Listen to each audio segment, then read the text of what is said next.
Meanwhile, Genevieve and Patrick rested at the VIP lounge for a while, and soon, the boarding time arrived. She kept herself busy by taking out the book she brought onto the plane and reading it while lying on the chair. While reading, she memorized the words she did not understand to ask Amo later.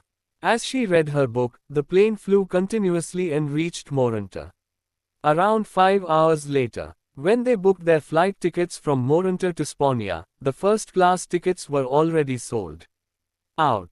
Hence, Genevieve settled with 2 economy-class tickets. Maybe it was because the flight duration was too long, but Genevieve lost her mood to read and fell asleep soon after making herself comfortable in the seat. As the economy-class seats were in rows, her head was tilted to one side and rested on Patrick's shoulder, which was on her right. He felt a weight on his shoulder and turned to see Genevieve sleeping. Carefully reaching out, he pulled down the window shades. When he retracted ads by Pub Future his hand, he spotted a few strands of hair sticking to Genevieve's face.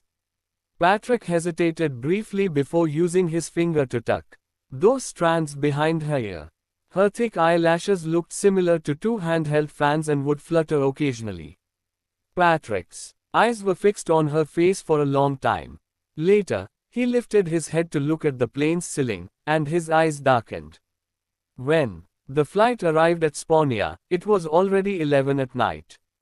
Genevieve had already informed Elijah Lee's assistant, Benjamin, ahead of time, so when they went out of the airport, they met up with him immediately. Isn't this Mr. Patrick Sullivan? Upon seeing Patrick, Benjamin was surprised and asked, "You came too?" Bikeep's subsidiary company's manager, Elijah, was someone who got his position with Amo's help. Therefore, he was very close to Amo. Benjamin had worked for Elijah for several years. He once met Patrick at one of the main company's anniversary events and knew the latter as Amo's bodyguard. However, Benjamin did not expect to see Patrick with Genevieve. "Why are you afraid, Mr. Lee will have to spend more money on my meal?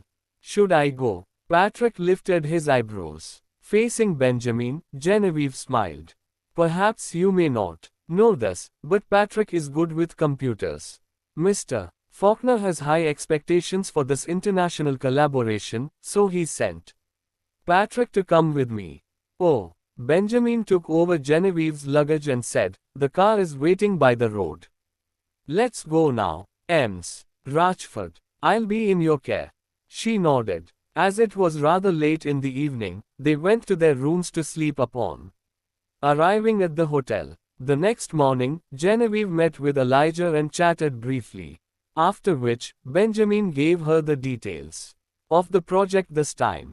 On the third day, she went with Elijah's team to the promised meeting place to discuss the deal. It was a complicated project, so both sides had been at odds with each other to obtain the maximum benefit. This situation went on for 3 days. Sometimes, she had to join Elijah and his team's meeting after reaching the hotel and having dinner. By the time she returned to her room, it was already dawn. She felt like she had transformed into a panda with the dark circles under her eyes and eye bags due to this arduous schedule for the past few nights. Genevieve arrived at her hotel room, feeling lethargic. After taking a shower and putting on an eye mask, she noticed her book on the bedside table. Ever since arriving in Beira, Genevieve had not had the time to read the book. She opened her WhatsApp and noticed her last chat with Amo was the night before the flight. Although she knew Amo's attitude, which ignored everything else when busy with work, Genevieve felt disappointed. She hoped that he would care more about her, like when they were at Regality Gardens, where he ate what she cooked and accompanied her. She stared at his chat for a while and hesitated. Just as she was about to send a text to him, a local number flashed on her screen. The caller was Maria, so Genevieve answered it quickly. "Hello, Maria." Maria greeted back. "Hi, Ms. Ratchford. Didn't you say there's a time zone difference? Were you sleeping?" "Oh, It's nighttime over here. I just took a shower. I'll head to bed in a while once I'm done drying my hair. Maria, what prompted you to make this long-distance call? Asked Genevieve as she lay on the bed and idly flipped through the book that was on the bedside table. Maria replied worriedly, "You've been gone overseas for a good several days now, Ms. Rachford. I was worried that you hadn't been eating or sleeping well. I remember there was once you went on a business trip to some far-off country and puked at the hotel." Genevieve felt a warm fuzzy feeling gush through her, and she smiled as she replied, "My stomach didn't feel too well back then. So the motion sickness from traveling in the car made me want to puke the moment I reached the hotel.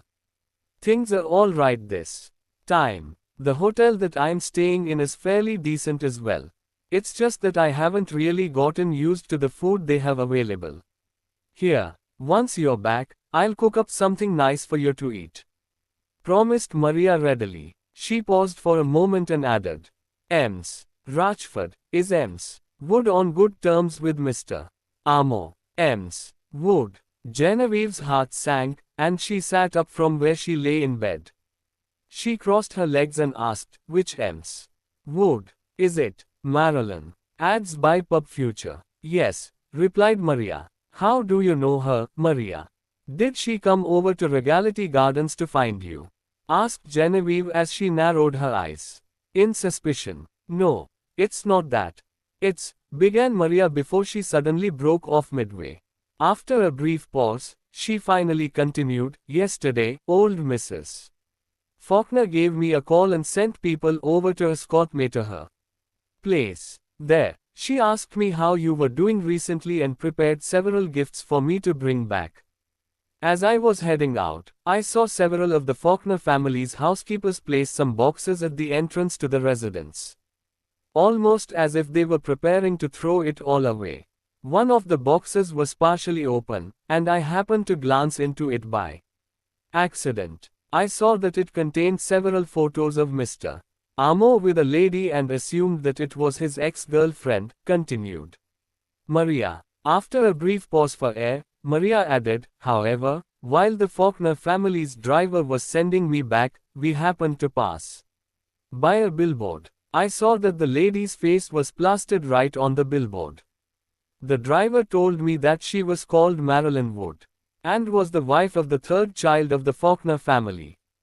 Genevieve wasn't too concerned at first, but her heart suddenly prickled upon hearing Maria's detailed recount of the situation.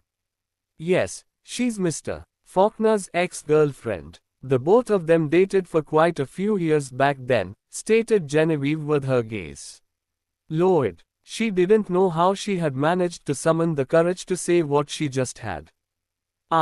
Then how did she?" began Maria. However, she didn't know how to continue at this particular moment.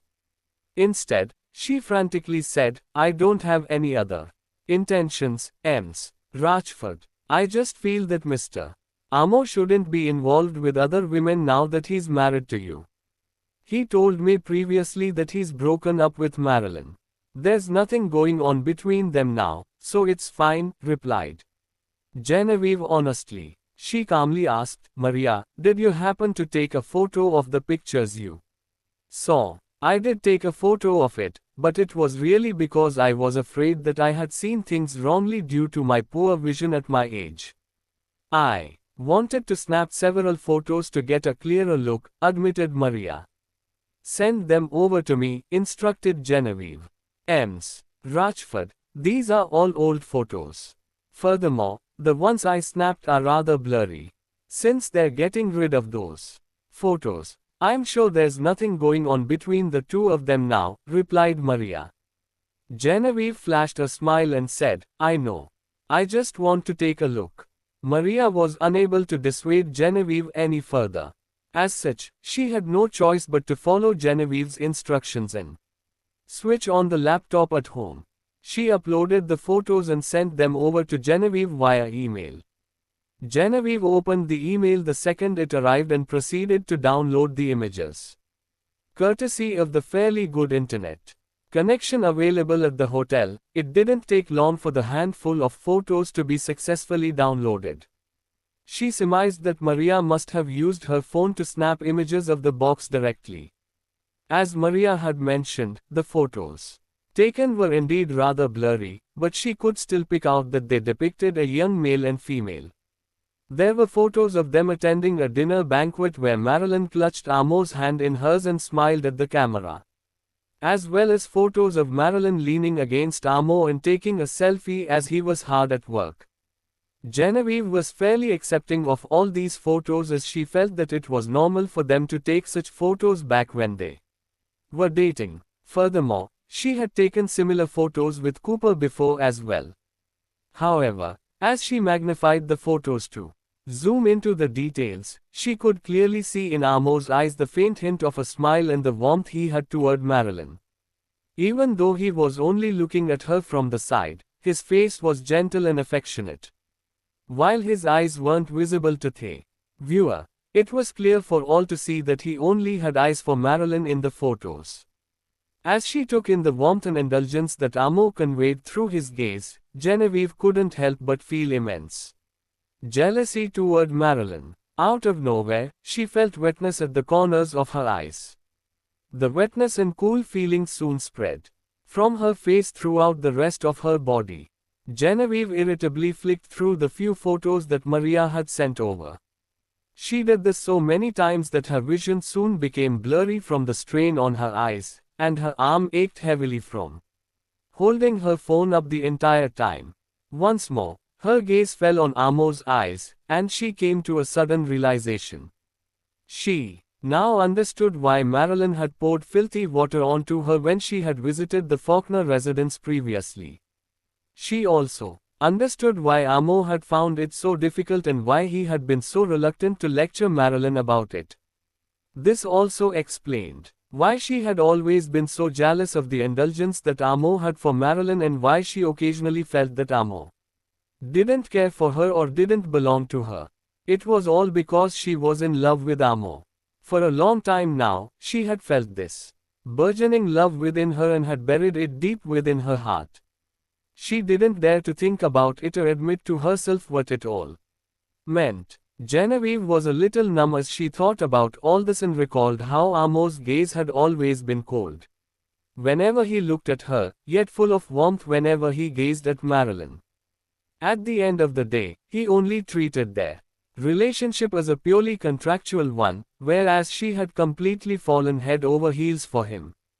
Genevieve felt the phone in ads by Pub Future. Her hand suddenly vibrate. She looked down and saw that she had just received a WhatsApp message. Amo texted, "How far have you gotten in the book?" From just his texts alone, Genevieve seemed to be able to pick up his nonchalant and indifferent tone. She pursed her lips and didn't reply to the message nor scroll through her phone.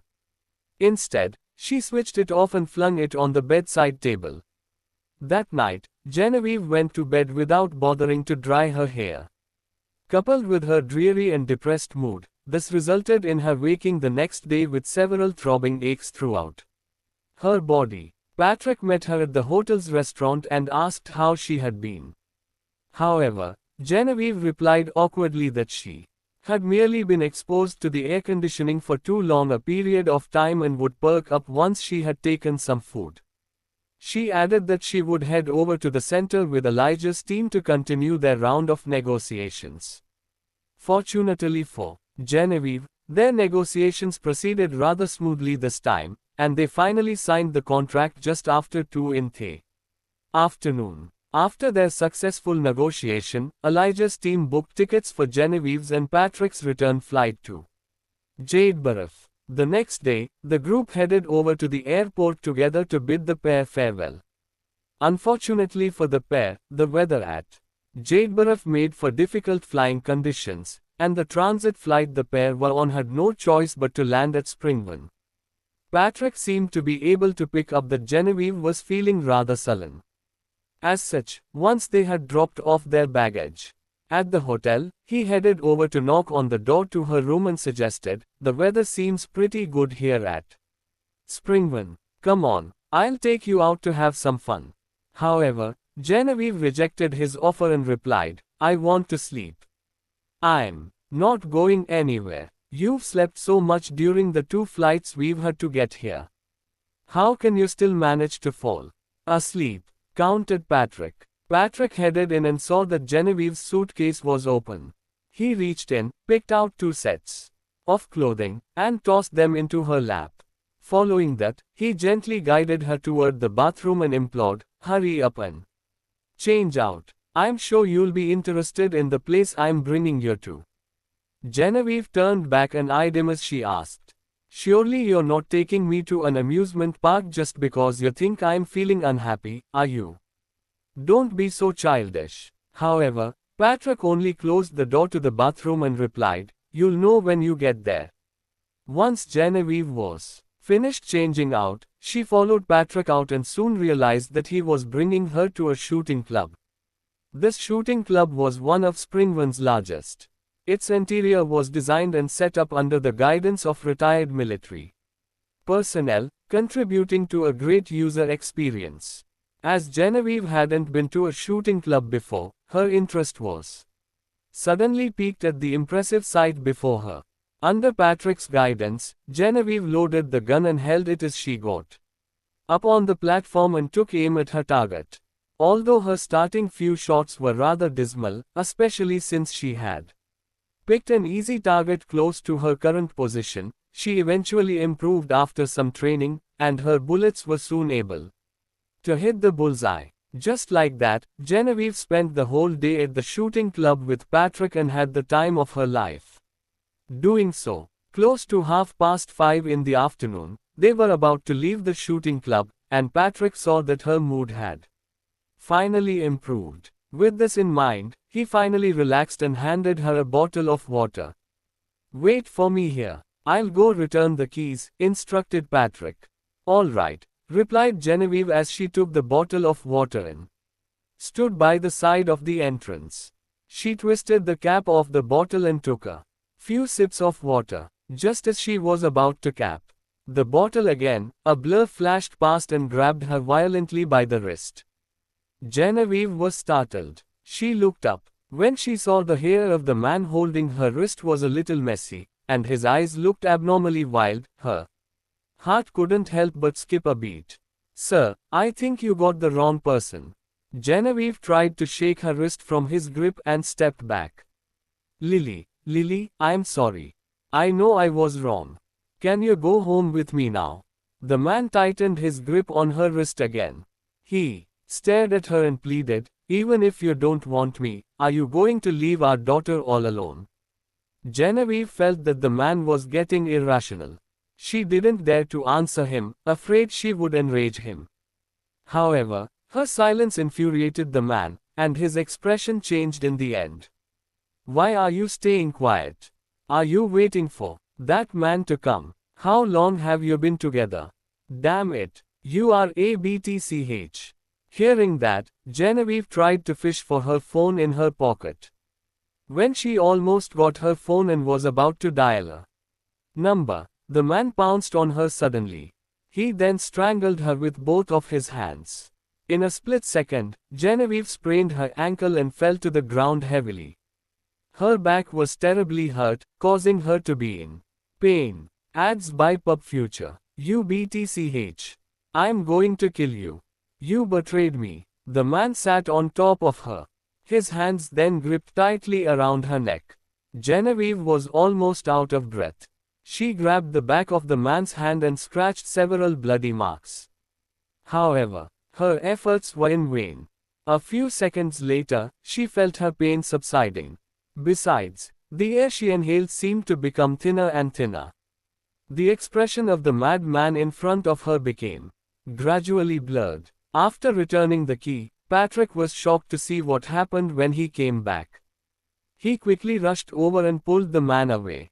With a punch, he threw the man out, and the latter spat out blood on the spot. Patrick knelt down on one knee and quickly patted Genevieve's face. Upon seeing Genevieve was not breathing at all with bruises all over her neck, Patrick quickly performed CPR. He then shouted at the staff of the shooting club that rushed over. Call an ambulance now. Patrick's hands began to tremble uncontrollably when he saw Genevieve was motionless. He bit the tip of his tongue, trying to ease the panic he felt in his heart. When the ambulance finally arrived, Patrick helped the nurses to carry Genevieve into the ambulance in a hurry. Fortunately, Patrick came in time to resuscitate Genevieve when she ceased breathing. Although she resumed her heartbeat, she was still in a coma. Patrick felt that his palms were numb and still quivering while the doctors were still checking on the bruises and wounds on Genevieve's neck. In the next second, his phone buzzed in his pocket. Patrick took out his phone. His face immediately darkened when seeing the caller ID. A few seconds later, he pressed the answer button and said, "Amo, where are you?" There was a rainstorm in Jadeborough. Our plane was forced to land in Springburn. Patrick sensed the smell of blood spreading in his mouth. He couldn't help but say in a low voice, "I took Genevieve to the shooting club. She was attacked while waiting for me at the entrance." Over the phone, Amo was stunned upon hearing that. "I'll be there soon. Take care of her." "Yes, sir." After hanging up the phone, Patrick took a look at Genevieve, who was lying on the bed. With her eyes closed, her face still looked pale. He suddenly thought of her lifeless look just now, and his fingertips couldn't help but tremble. When the nurse finished treating Genevieve's wound and left the room, Patrick went out of the ward too. He then leaned against the wall. Around 9 in the evening, Patrick heard faint footsteps coming from the end of the corridor. He looked up and saw Amo hurrying over, followed by Stephen at his back. From far, Patrick saw Amo frown. His expression looked colder than usual. "Amo." Patrick quickly stood up and greeted him.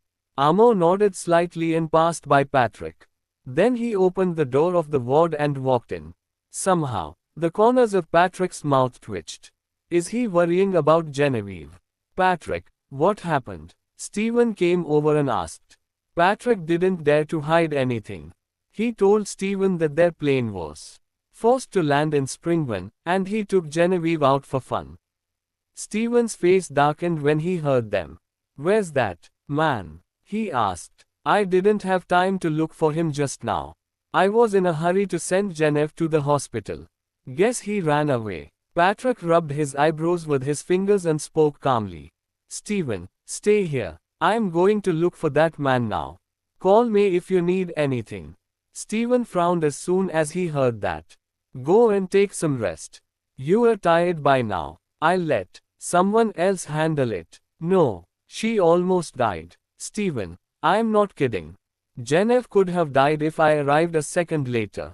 Patrick interrupted. "If it weren't for my negligence, Genevieve wouldn't have been in danger. No matter what, I'm going to handle it." After saying that, Patrick turned around and left. He didn't want to hear a word from Stephen anymore. Patrick returned to the shooting club and asked the staff for the surveillance videos. It took him 10 minutes to find the direction that the man who left ads by Pub Future, the shooting club, had gone. Patrick then tracked the man all the way to the brightly lit port. Soon, he found him. The man was about to board the boat with a black suitcase. However, he was pulled back by a hand on his shoulder. "Who the heck?" The man's voice was unclear as he had lost a few teeth. When the man was about to turn around, a fist hit his left cheek. The blow almost broke his jaw, and he couldn't help but spit out a few more teeth. Then his black suitcase fell to the ground and opened. Soon, countless red bills flew out. All the people on the boat were scared after seeing what had happened. They quickly stepped aside. Patrick kicked the man's chest with his knee. He controlled his strength, and the kick was not enough to knock him out. "Who gave you the order?" he asked coldly. "I was wrong." The man felt threatened and trembled with fear. He stammered, I got the wrong person. I'll go to the police station." Nonetheless, Patrick gave another punch at the man again. The man's right cheek was almost sunken. He then spat out more blood.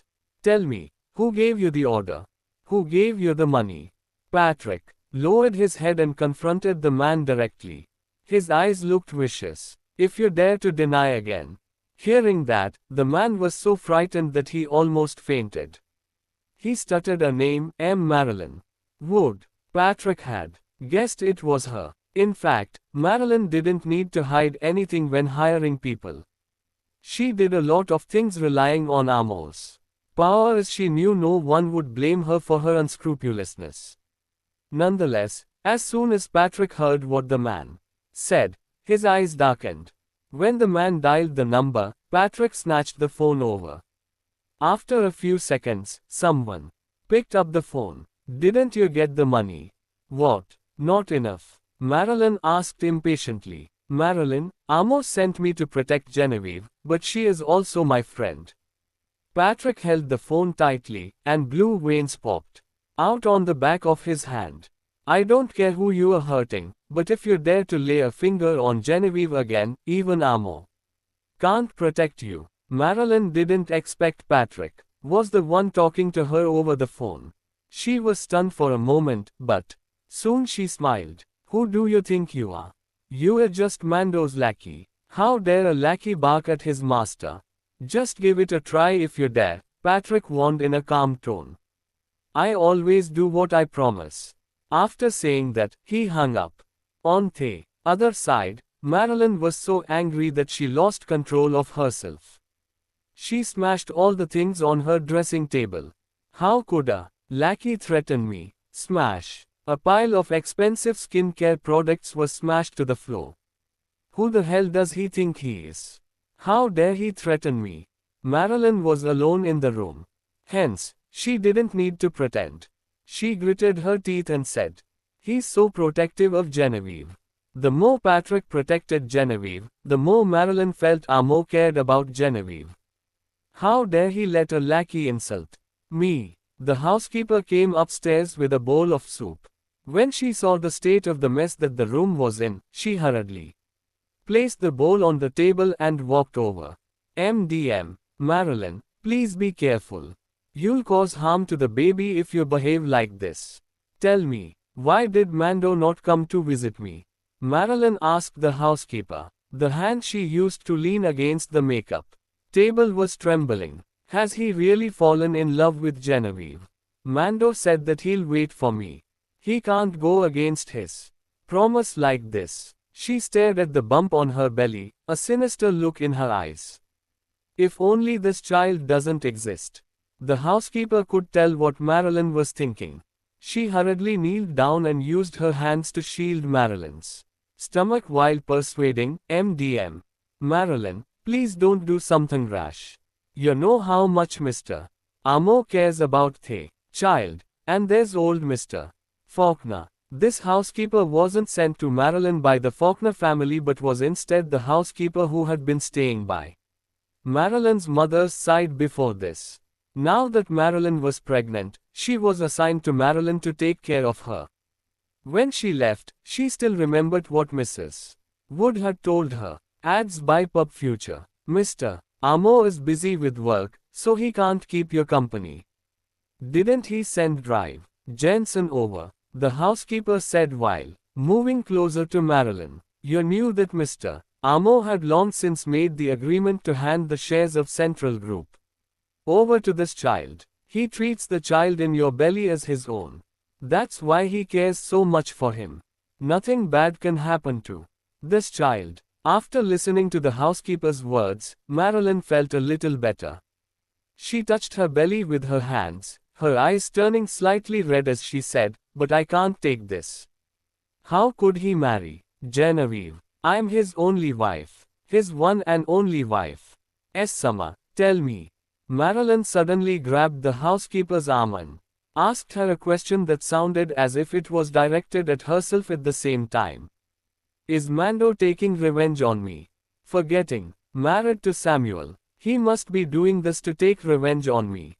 When the housekeeper saw that Marilyn was overthinking things, she was scared that she would cause harm to the fetus. She was very flustered as she said, MDM. Marilyn, please don't overthink this. Didn't I tell you previously that Mr. Amo married Genevieve only to make old Mrs. Faulkner happy? Think about how long you've been together with Mr. Amo, and how long she has been together with him. But they're living together now. The more Marilyn thought about this, the more she was unable to stand it. How could he let Genevieve take photos like that? When she saw that photo, she almost went insane. She couldn't sleep for the whole night, for she had been calling Amo's phone to demand an explanation from him. However, he had his phone turned off. Seeing that Marilyn was unable to accept the situation, the housekeeper was so anxious that she didn't know what to say to her. At that moment, the phone that Marilyn had thrown onto the bed vibrated. The housekeeper hurriedly went over to take the phone while saying, "It must be Mr. Amo. He must be worried about you, so he has sent a message to ask about you." Without even waiting for the housekeeper to pass her the phone, Marilyn snatched the phone over and turned it on to see what the man had sent to her. Unfortunately for her, the message wasn't from Amo. The light in her eyes seemed to have gone out for a moment. But then, when she opened the message and scanned the words in the photo, her pupils contracted abruptly.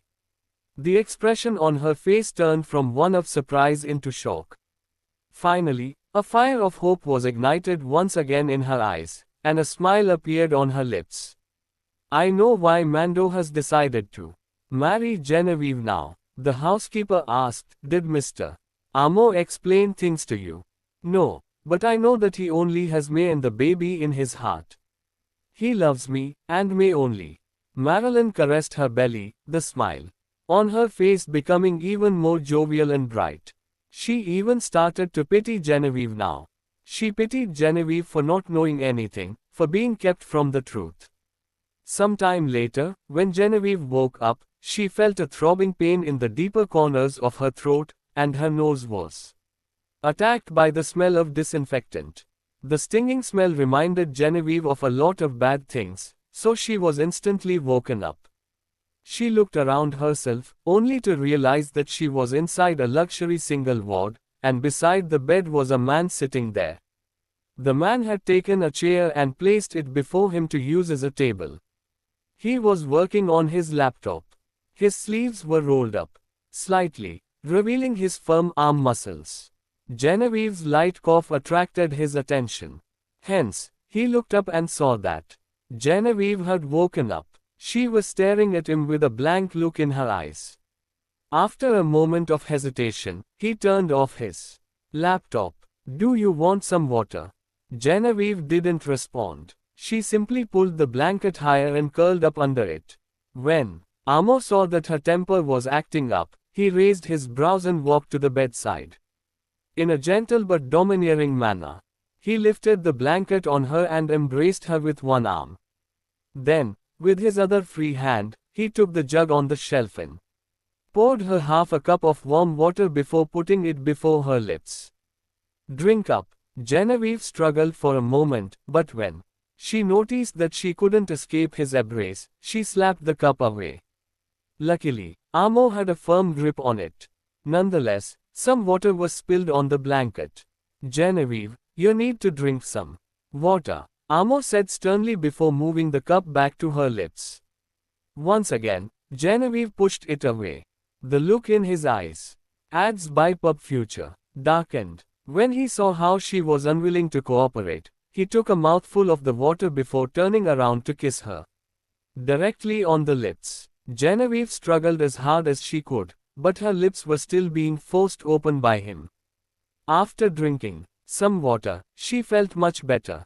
The process was repeated a couple of times until she was fed half a cup of water.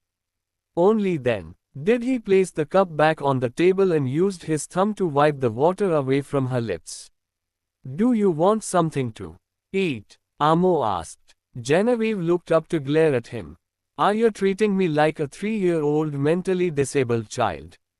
She had opened her mouth, but she couldn't voice out a single word. Noticing that she could not speak, Amo frowned and pressed the bell by the bed to call the doctor over.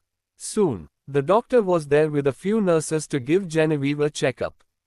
"Mr. Faulkner, 1 EMS. Rajford was Sent here last night. I've given her a throat CT scan. When I got the results, it was already too late in the night, so I didn't come here for fear of disturbing her, the doctor said. Ms. Rajford has suffered damage to her vocal cords, so she can't speak. But then, the damage isn't permanent. All she has to do is to rest for some time, and it will gradually recover. All right. Thank you, doctor. Amo nodded. You're welcome. At that moment, Patrick came in with a set of breakfast in his hands. There were dark circles beneath his eyes. It was obvious that he hadn't slept for the whole night. When Patrick saw that Genevieve, who was lying on the bed, had finally woken up, he finally felt relieved. Amo, breakfast is here. Because Amo was here, Patrick didn't stay to talk with Genevieve. After he put the breakfast down, he went out with the doctor and nurses. Amo walked to the table and opened the bag of breakfast. He then took out a container of hot oatmeal. From it, right after he opened the lid, he turned around, only to see that Genevieve had covered herself with the blanket again. He had to pull the blanket away once more before he asked, "The blanket stinks of disinfectant. Do you like the smell so much?" The man opened the notepad on his phone and passed it to Genevieve. "Type out what you want to say to me." Genevieve took the phone and typed away. Amo lowered his head to see the words on the screen of the phone. It read, "I don't want to eat. I want to sleep. Can you please get out? Eat something, or else your stomach is going to hurt." Amo locked her in his embrace once more while he stirred the oatmeal with a spoon. "Or do you want me to feed you again?" Genevieve clenched her teeth at the thought of how she was fed water earlier. She passed the phone to him once more after typing, "What do you think of the incident last night when I was attacked outside the shooting club? Do you think it was an accident?" The man didn't speak, but when Genevieve saw the frown on his brows, she instantly understood everything. In fact, she knew who was the one who had harmed the other two women who were supposed to marry Amo. She also knew who was the one who had planned the car accident last time. Now that she was in danger again, she no longer thought of it as an accident. Furthermore, she had never been to Springburn before this, so she wondered how that man could have coincidentally appeared and mistaken her for someone else right when she came out of the shooting club. She even suspected that Queenie had only dared to attack her because Marilyn was the one who had ordered her to do so. Genevieve suppressed the jealousy in her heart before typing away. On the phone again, her message read, "You've told me again and again that you don't miss Marilyn, but you condone anything she does. You're such a great man indeed." After a pause, she added, "Mr. Faulkner, let's get a divorce." The last time when Genevieve wanted to take Cooper down with her and knocked into his car, she was doing it to avenge her parents. She didn't care if she lived or died. Now, she wanted to stay alive. Genevieve wanted to reclaim Spectre Corporation so that her parents and grandmother could rest in peace. Even if Amo had some feelings for her, she wanted to give it a go. She was crestfallen, as he would always give in to Marilyn, and was not bothered even though Marilyn had hired people to kill her several times. Looking at the words on the notepad, Amo said blandly, "It's not time yet. Why should we get a divorce? I will never get a divorce." After a pause, he continued, "Only death can do us part." Genevieve's fingers around the phone turned pale as she typed, "What? Do you want to watch Marilyn kill me? This time, it was my fault," said Amo as he lowered his head to rest his chin on her head. "Genevieve, it won't happen again."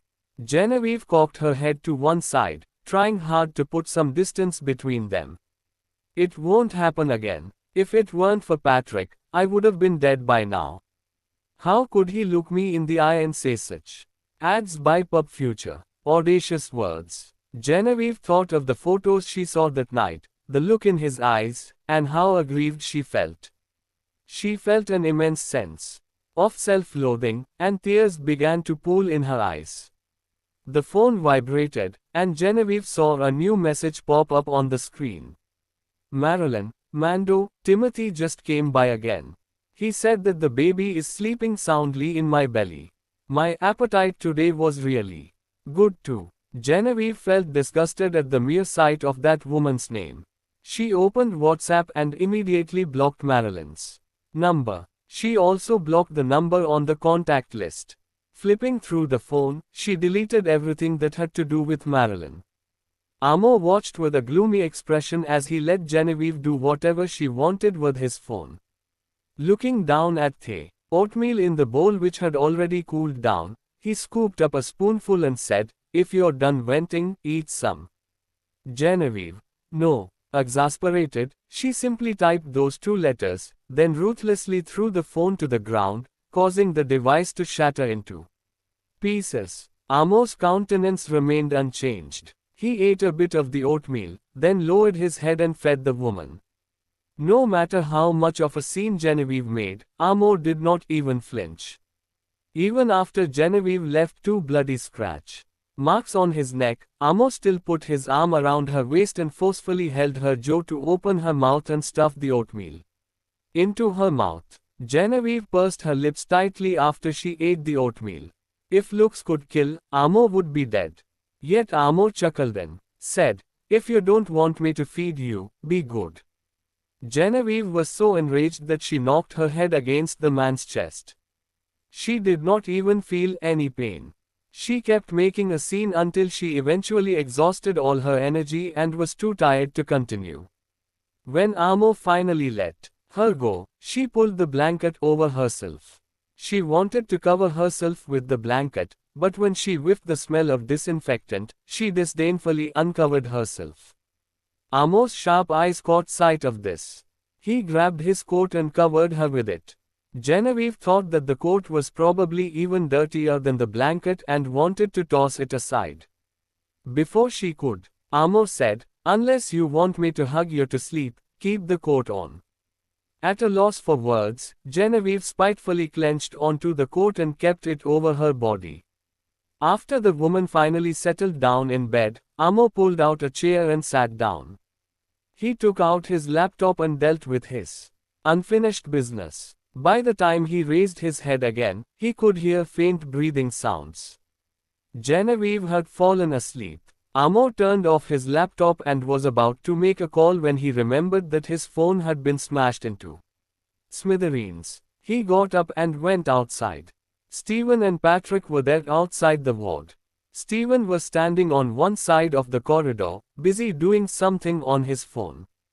Patrick, on the other hand, was leaning against the wall on the opposite side of the ward. His listless eyes were fixed on the door of the ward. When Patrick saw Amo coming out, he shifted his gaze and straightened his body. Amo closed the door, waved Patrick over, and asked in a low voice, "Your brother said that you handled the matter yesterday." "Yes. Where is the man?" Patrick fiddled with his fingers. Lowering his head, he answered, "Dead." His fists were too brutal. By the time the call was made to warn Marilyn, he noticed that the man had already stopped breathing. Amo was still as cool as a cucumber when he heard that. He simply nodded and said, "Call the hotel to book a suite, and buy me a new phone." Patrick fell silent. "Okay." After replying to his emails, Stephen happened to see Amo heading back into the ward. Stephen quickly went up to Patrick. "Patrick, what did Mr. Faulkner say to you just now?" "He asked me to book a hotel suite and buy a new phone." Patrick's expression was grave as he glanced at the closed door of the ward. He probably knows that Genevieve doesn't like the smell of hospital disinfectant. "Stephen, tell me, does he like Genevieve or not?" Ads by Pub Future. Amo was obviously legally bound to Genevieve, yet he pampered Marilyn so much. The night before, even if that man had gotten away with it, Patrick had no way to send him to the police station to testify against Marilyn either because he would probably be dealt with by someone else. Someone didn't want Marilyn to have blood on her hands. "Patrick, you are getting bolder," Stephen's expression was grim as he reprimanded Patrick. Mr. Faulkner is your boss. Don't you have any respect for him? Also, whatever the relationship between Mr. and Mrs. Faulkner is, it's none of your business. Don't stick your nose where it doesn't belong. None of my business. Patrick could not take it anymore. Genevieve is my friend. She's a human being. Do you know that? Day at the Faulkner residence, Genevieve, Patrick. As they were just beside the ward, Stephen lowered his voice and said, next time, you call her either Mrs. Faulkner or Ms. Rachford. If you call her anything other than that, I will kick your butt to a pea, and you will never come back. Now, go by phone for Mr. Faulkner. I will book the hotel suite and handle Mrs. Faulkner's discharge. Patrick was quiet. His lips were itching to speak, but he swallowed his words in the end. With heavy eyelids, he turned and headed to the elevator. Once Patrick returned from buying the phone, Amo installed the SIM card and switched it on. He put his coat over Genevieve, then took her out of the hospital and to the hotel. Genevieve would not cooperate with him in the slightest. At the hotel, she dashed to the front desk and showed her phone to the receptionist. Her message read, "Can you help me print out a divorce agreement?" Even though there was a printer at the front desk and they could indeed provide the service, the young receptionist was confused by Genevieve's request. If this lady wants to settle her divorce papers, shouldn't she be looking for a lawyer? Just then, the receptionist saw a tall, burly man walking forward. When she saw him, she immediately lowered her head and greeted him respectfully, "Mr. Faulkner." Amo did not even spare her a passing glance as he snatched away Genevieve's phone. He took a look at the message on the phone and was amused. "This hotel is owned by Central Group. Do you think the employees would help print out their boss divorce agreement?" Genevieve was dumbfounded. Is Central Group involved in every industry out there? Looking at Amo's calm demeanor, Genevieve was so angry that she wanted to throw the coat at his face. She turned around and stormed off toward the elevator. "Mr. Faulkner, the suite is on the top floor. You need an exclusive card," the receptionist informed and handed him the elevator card. She had received Stephen's call earlier to book a suite. Amo took the card and ordered, "Get someone to pack up her luggage in the room and send it to the suite." "Yes, sir," said the receptionist with a polite bow. As she watched the big boss step into the elevator, she clutched her chest to calm her wildly beating heart. With trembling hands, she took out her phone and opened her group chat to gossip. She texted, "Oh my God. Mr. Faulkner is really married." The people in the group began to respond one after another. Someone texted, "TSK. How are you so behind on gossip? Everyone has already seen him wearing a wedding ring some time ago." Another replied, "Could it be that you saw Mrs. Faulkner in person since you're so shocked?" The receptionist was about to type excitedly to inform them that they would never guess who Mrs. Faulkner was and that she even wished to divorce the boss, but her hand hovered in midair just as she was about to press the send button. Something isn't right. Until now, no one knows who Mrs. Faulkner is, so it's obvious that Mr. Faulkner didn't permit anyone to spread the news. If I tell everyone now, will he know that it's me immediately? After understanding the pros and cons, the receptionist shuddered and quickly deleted her message, replacing it with another that read, Mr. Faulkner is wearing a wedding ring. Who did he marry? Someone replied, "I knew you don't care about gossips." Another wrote, "TSK. We thought you saw Mrs. Faulkner in person." What a letdown. Seeing that everyone in the group had started gossiping about a celebrity having an affair, the receptionist patted her chest with ads by Pub Future one hand and breathed a sigh of relief. That was close. There were only 2 luxurious suites on the top floor of the hotel. One could take in the view of almost the entire Springvan through the floor-to-ceiling windows. Aside from the excellent view, There was even a glass dome, and one only needed to open it at night to admire the starry sky from the room. As she was being forced to come to a hotel with Amo and learned that the building was owned by Central Group, Genevieve had a cold expression on her face throughout the journey upstairs. Upon entering the suite, she immediately distanced herself from the man. She leaned against the couch and bought a plane ticket with her phone. After waiting a while, as soon as the porter brought up her luggage, Genevieve found her ID card and got ready to leave with her luggage. Amo took a huge stride and blocked her path. There's no need to hurry to go back. I've asked Steven to contact the assistant manager of your department to apply for leave for you. Genevieve took out her phone and typed on the notepad in response, I demand a divorce. Only death can do us part. Genevieve gritted her teeth in anger before typing again. In that case, I want to return to Jadeborough. Amo stretched out his hand and lifted the hair on her shoulders. Staring at the sterile gauze wrapped around her neck, he replied, wait until the gauze is removed. You won't be allowed on the plane in this state.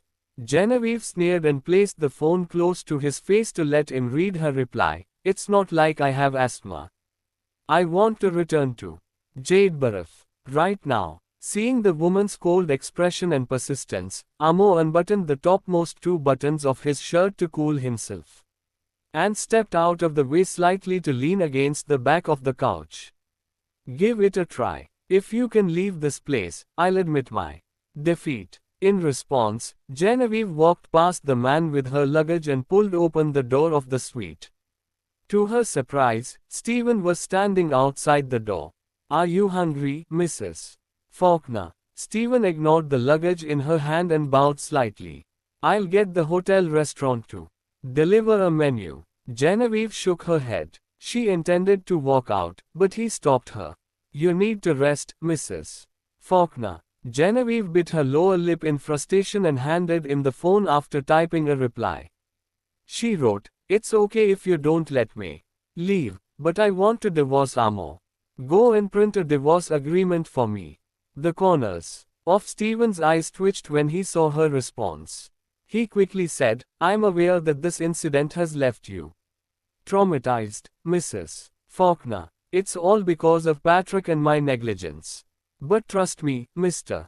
Faulkner cares about you. He knows you hate the smell of disinfectant in the hospital, so he brought you to the hotel as soon as you woke up. Spectre Corporation's stock price has been rising very well, and it has also attracted foreign investment. Other than Mr. Faulkner, no one can help you get the company back. Hearing his words, Genevieve scoffed and typed, Steven, you sound so confident in your words. Steven's heart skipped a beat. Did she say those words deliberately in anger, or has she indeed found someone to help her? But who would help her with her current state?